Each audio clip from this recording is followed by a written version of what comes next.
Hi friends, బ్రతికుండగానే కొట్టుకిసొచ్చేంత టేస్టీగా ఉంటుంది. మరి ఈ చక్కటి అనుబంధానికి ఈ చూడచక్కని గోరుచిక్కుడు పచ్చడి మా ఇంటిల్లిపాదికి బాగా నచ్చుతుందండి. తప్పనిసరిగా మీరు ట్రై చేయండి, మొహమాటానికి పోవద్దండి. సూపర్ టేస్టీగా ఉంటుంది. ఎలా తయారు చేయాలో చూసేయండి ఫ్రెండ్స్. మన వీడియో చూసే ముందు మొదటిసారి చూసే వాళ్ళైతే సబ్స్క్రైబ్ చేసుకోండి. అలాగే మీరు ఇచ్చే ఒక లైక్ షేర్ చాలా అమూల్యమైనదండి. మరి ఎలా తయారు చేస్తే బాగుంటుందో ఒక్కసారి చూసేయండి. ఎప్పుడు గోరుచిక్కుతో మనం నానా ఐటమ్స్ తయారు చేసుకుంటాం, నానా రెసిపీలు తయారు చేస్తాం. ఒక్కసారి ఈ పాతకాలపు వంట మీరు తప్పనిసరిగా చూడండి, ట్రై చేయండి. నేనైతే పావు కిలో గోరుచిక్కుడు ఇలా తెచ్చుకొని చక్కగా చుంచుకున్నానండి. ఇలా నార తీసి చుంచుకోవాలి. ఖాళీ కుక్కర్ తీసేసుకొని దాంట్లో మనము వేసేసుకోవాలి. ఇలా ఈ సైజులో కట్ చేసుకోవాలి, లేదంటే చుంచుకోవాలి. మనం హాఫ్ గ్లాసు వాటర్ పెట్టేసుకొని కనీసం మనము స్టవ్ వెలిగించుకొని 2 విజిల్ వచ్చే వరకు బాయిల్ చేసుకోవాలండి. తప్పనిసరిగా బాయిల్ చేయండి. సాల్ట్ వేయకుండా బాయిల్ చేస్తే రెసిపీ అనేది పర్ఫెక్ట్గా వచ్చేస్తుంది. చూడండి, నిగనిగలాడే మంచి మిర్చి అండి. చూస్తుంటేనే ఇంకా ఏదేదో రెసిపీ చేసుకోవాలనిపిస్తుంది. మేము మాత్రం ఈరోజు ఈ రెసిపీయే చేస్తున్నాము. ఇలా మంచి వాటర్ ఒక బౌల్లో తీసుకొని దాంట్లో దొడ్డుప్పు వేసుకొని నిగనిగలాడే పచ్చిమిర్చి చక్కగా కడిగి తీసుకోవాలండి. ఇలా కడిగి తీసుకున్న తర్వాత మనము తొడిమెలు చక్కగా ఒలుసుకోవాలండి. ఈ విధంగా చూడండి, ఈ నిగనిగలాడేది పాపం అండి, చుంచి పెట్టాను. ఇంకేం చేస్తాం మనము, నిగనిగలాడే మట్టిలో నుండి తీసిన కొత్తిమీరని మాత్రం ఇలా శుభ్రంగా తొడిమెల అనేది చక్కగా నేను చేయితోనే ఒలిసి ఇరిసి పడేస్తున్నానండి.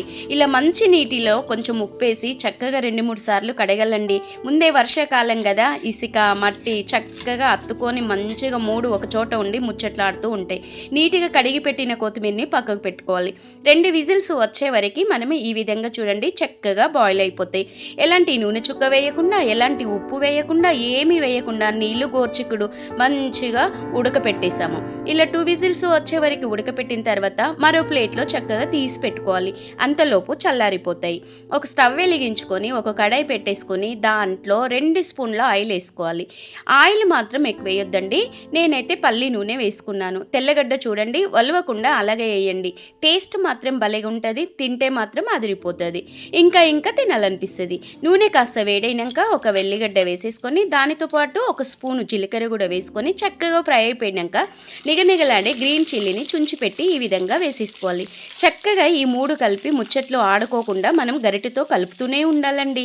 ఈ విధంగా కలపడం మూలంగా టేస్ట్ అనేది బాగా వచ్చేస్తుంది.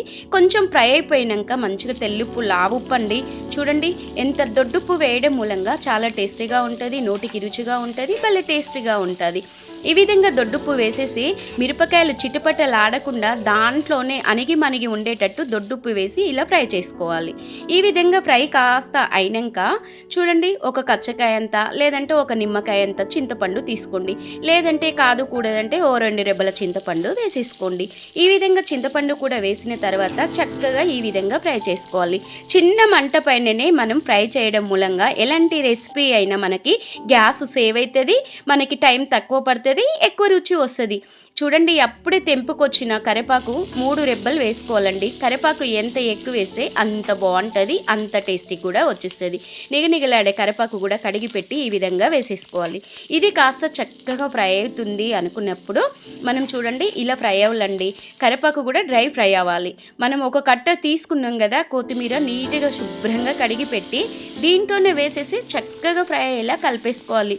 ఏది ఏమైతేందండి, పాపం నిగనిగలాడే కూరగాయలని మంటపై పెట్టి ఈ విధంగా మార్చి ఇలాంటి రెసిపీలు చేసుకొని తింటున్నాం. కానీ తప్పదండి, ఆ పాపం మనకెందుకండి అనేసి అనుకునే వాళ్ళకైతే తప్పనిసరిగా మీరు ట్రై చేయండి. సూపర్ టేస్టీగా ఉంటుంది.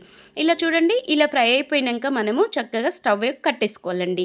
ఇది కాస్త చల్లారి పెట్టుకోవాలి. చల్లారి పెట్టిన తర్వాత ఒక ఖాళీ మిక్సీ జారు తీసుకొని ఖాళీ మిక్సీ జార్లో మనము ఈ విధంగా వేసుకోవాలండి. మంచిగా ఫ్రై అయిన మిశ్రయాన్ని వేసుకోవాలి. లేదంటే వీలుంటే టైం ఉంటే రోట్లో నూరేసుకోండి, ఇంకా చాలా ఈజీగా ఉంటుంది.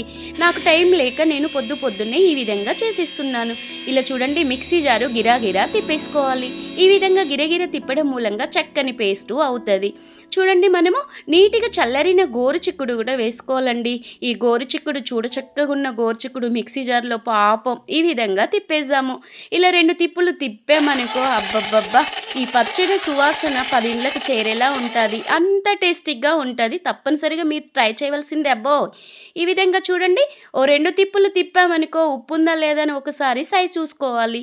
ఇలా టేస్ట్ ఉందా లేదని తెలిసిపోయిన తర్వాత చూడండి, మనకి ఎలాంటి కష్టం లేదండి. పోపు కూడా అవసరం లేదు. నూనె చుక్క గూడా అవసరం లేదు. టైం ఎంత సేవ్ అయితదో టేస్ట్ గూడా అంత బావుంటదండి. ఇలా వేడి వేడి అన్నంలో అయినా, రోటీలో అయినా మీరు ట్రై చేయండి. అలాగే ఒక లైక్ చేసి, షేర్ చేసి, సబ్స్క్రైబ్ చేయండి. Bye bye.